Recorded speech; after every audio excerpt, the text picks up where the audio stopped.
Let's talk about trauma. First, victims and survivors of interpersonal violence respond in a variety of ways. There is no right way to be a survivor. How a survivor responds after an act of violence does not change the validity or severity of their experience. Additionally, trauma responses can change or develop over time.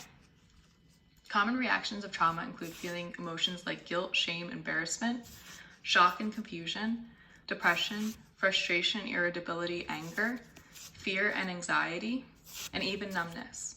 Survivors may also respond in physical ways such as fluctuations in weight, decreased ability to perform tasks, flashbacks, difficulty concentrating, hypervigilance, fatigue, sleep disturbances, and nightmares. Behavior changes in trauma responses can look like isolation and disconnection, self-medications with alcohol or drugs, and self-harming behaviors. Survivors may change how they think as well, as they may minimize their trauma or experience, have suicidal thoughts, and change their worldview, including how they perceive and interact with the community around them, or change and challenge their belief systems and trust in others. You may notice responses range drastically. Some may seem like a survivor is shutting down to their surroundings, while other responses seem to cause heightened awareness.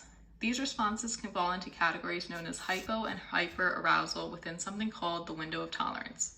The window of tolerance is a term used to describe an optimal zone in which a person can function and self-regulate. Dysregulation after a traumatic experience can cause the survivor to shut down, shown through a variety of ways such as fatigue, dissociation, and numbness. Dysregulation can cause the survivor to also be overly alert, such as through hypervigilance, anxiety, and sleep disturbances. Unfortunately, for those impacted by trauma, being in an optimal zone for functioning becomes more difficult. This window may be smaller due to the impact of trauma, meaning minor stressors may push a survivor into a state of shutting down or hyperarousal seen in fight or flight. When in these extremes, the survivor may be unable to self-regulate back to normal functioning. All of these feelings, physical experiences, thoughts, and behaviors can add stress to the survivor's life by negatively impacting work, school, and relationships.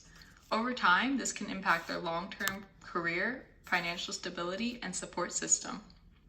Trauma is also associated with long-term quality of life and has measurable effects on the body. For example, the CDC correlates adverse childhood experiences, such as interpersonal violence, with a more likelihood of chronic illness within adulthood. Furthermore, physical presentations of trauma can be found in the brain. Changes in brain function, memory, and ability to interpret stimuli were observed in patients experiencing PTSD. So what can we do? As a community, we can contribute to protective factors to prevent violence and provide support after a traumatic event. This means learning and sharing resources and being active bystanders against all forms of violence. This also means providing survivors with accessible, destigmatized options for mental health resources.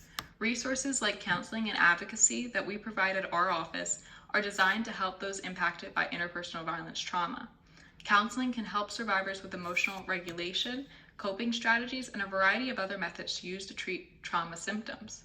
These resources also provide survivors with informed options to give them the power to choose their next steps. Lastly, another response to trauma is called post-traumatic growth. This isn't the opposite of other symptoms, but a separate response and can happen simultaneously with negative symptoms.